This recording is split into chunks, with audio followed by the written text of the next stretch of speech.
Podcast Movendo-se, com Éder Monteiro. Esse podcast existe para te provocar a enxergar a carreira de outra forma. Meu objetivo aqui é que a cada episódio você termine melhor do que quando começou, com mais conhecimento, com novas ideias, mais autoconsciência e mais inspiração para fazer gestão da sua trajetória profissional. Aproveita e acompanha a gente lá no Instagram, @movendo-se, sem o hífen. Vamos junto nessa jornada.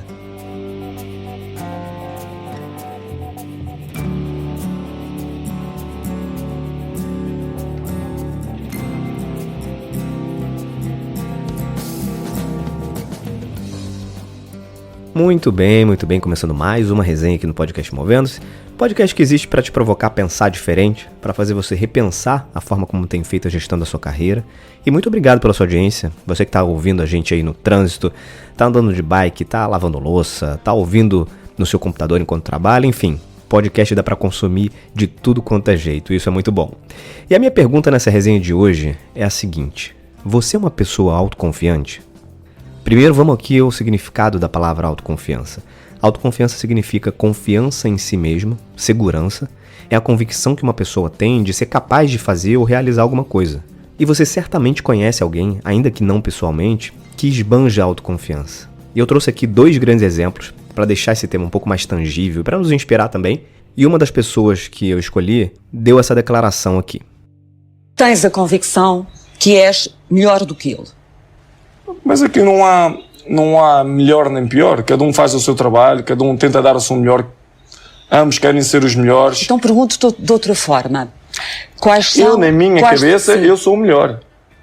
Sim. Se não pensarmos assim, o ser humano, se você não pensar que na sua profissão você é melhor, se ele não pensar que na sua profissão é o melhor cameraman, se ele não pensar que é o melhor representante da Nike, não temos ambição. Eu tenho que pensar na minha profissão, eu sou o melhor. Posso não ser, mas na minha cabeça, eu sou o melhor. Isso mesmo, Cristiano Ronaldo, minha gente. Esse é um trecho de uma entrevista que o Cristiano Ronaldo deu para uma repórter de TV, da TV portuguesa, e ela perguntou para ele sobre a rivalidade de quem é o melhor, né? Ele ou o Messi, aquela velha questão aí no mundo do futebol, né? Quem é o melhor do mundo, o CR7 ou o Messi? E o Cristiano Ronaldo deu essa resposta aí, que eu achei incrível. Esse é apenas um exemplo, mas existem várias outras declarações públicas dele que deixa muito explícito esse nível de autoconfiança que ele tem e principalmente o foco e a disciplina para fazer com que essa crença, com que essa forma de pensar dele se reflita na prática, se reflita em bom desempenho. E a história tá aí para mostrar que de fato ele é um atleta fora da curva, um cara muito talentoso, mas acima de tudo muito dedicado também. Para alcançar excelência não tem muito mistério, né? Preciso praticar muito, preciso treinar muito e ter muita disciplina, até que a tarefa não seja mais uma novidade para quem está praticando. Tem até um documentário que foi realizado já há alguns anos, onde um grupo de psicólogos e alguns investigadores de esportivos fizeram uma análise das capacidades físicas e das capacidades mentais do Cristiano Ronaldo, né? Colocaram à prova isso. E um dos testes era cruzar a bola para ele, né? num campo, só que durante esse cruzamento as luzes eram apagadas antes da bola chegar para ele, ou seja, ficava um breu, e ele conseguiu marcar o gol todas as vezes. Eles fizeram esse mesmo teste com um jogador de futebol amador, mas o cara não conseguiu fazer contato com a bola. E aí os psicólogos do esporte disseram que o Ronaldo estava extraindo algumas informações do fundo do seu subconsciente, com base em milhares de horas de prática que ele tinha. Então ele executou aquela tarefa, mesmo sem enxergar a bola ali naquele momento, sem pensar nisso. Se você tiver curiosidade para ver esse teste, tem alguns vídeos lá no YouTube, procura lá, Cristiano Ronaldo Dark Test. Você vai ver que interessante, que curioso esse negócio. Outra pessoa que é um exemplo incrível de autoconfiança e que não tá na área do esporte é a Michelle Obama. Cara, que mulher foda.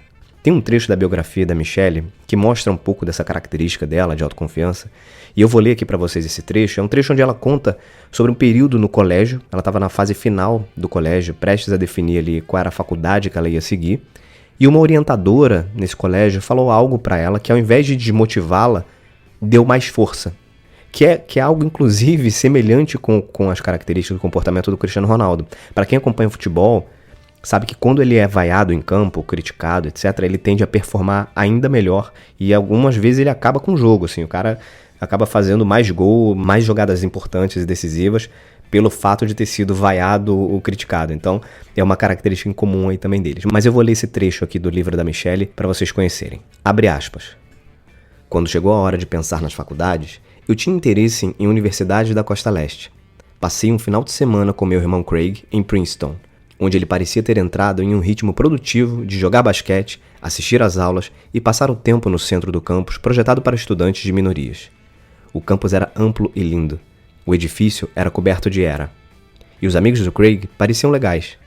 Ninguém da minha família mais próxima tinha muita experiência direta com faculdades, portanto, havia pouco o que debater ou examinar. Então, eu achei que se Craig gostava de lá, eu também gostaria. E o que ele conquistasse, eu também seria capaz de conquistar. E assim, Princeton se tornou a minha primeira opção. No começo do meu último ano, na escola Whitney Young, fui à primeira entrevista obrigatória com a orientadora a quem fui atribuída. Não sei muito o que dizer sobre a orientadora, porque quase instantaneamente escolhi apagar essa experiência da minha cabeça. Não me lembro de sua idade, cor ou como ela me olhou no dia em que apareci na porta do seu escritório, orgulhosa de me formar entre os 10 melhores alunos da turma, de que tinha sido eleita a tesoureira da classe, entrado para a organização National Honor Society, que dá reconhecimento aos melhores estudantes do ensino médio nos Estados Unidos, e conseguido superar praticamente todas as inseguranças que eu tinha ao chegar lá, tensa, no 9º ano. Não sei se ela conferiu meu boletim antes ou depois que anunciei o interesse em ir para a Universidade de Princeton. Na verdade, é possível que na breve reunião a orientadora tenha me dito coisas positivas e úteis, mas não me recordo de nada, porque estando ela certa ou errada, eu me concentrei em apenas uma frase que ouvi. "Não sei bem se você é do tipo de Princeton", disse ela, me lançando um sorriso superficial e paternalista.